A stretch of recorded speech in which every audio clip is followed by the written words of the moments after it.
आज आपण पाहू शकता तब्बल 2 तास झाले माजलगाव तालुक्यामध्ये संततधार पाऊस चालू आहे आणि या पावसामुळे माझ्या बळीराजाच्या तोंडाशी आलेला घास या सुलतानी आणि आसमानी संकटामुळे जात आहे।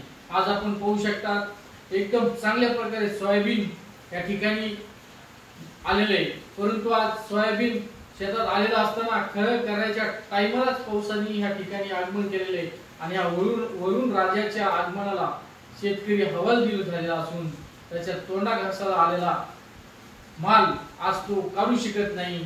इतकं नुकसानीत आज माझा बळीराजा आहे आणि या गोष्टीकडे मात्र शासनाला कुठल्या प्रशासनाला बिलकुल कसल्याही पद्धतीचं लक्ष नाही।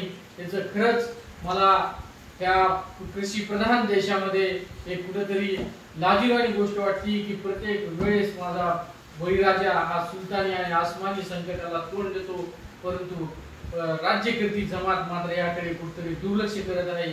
त्यावर लवकरच या ठिकाणी शासनाने त्या ओला दुष्काळ जाहीर करावा असं मी या ठिकाणी आपणास कळवू इच्छितो। जय जवान जय किसान।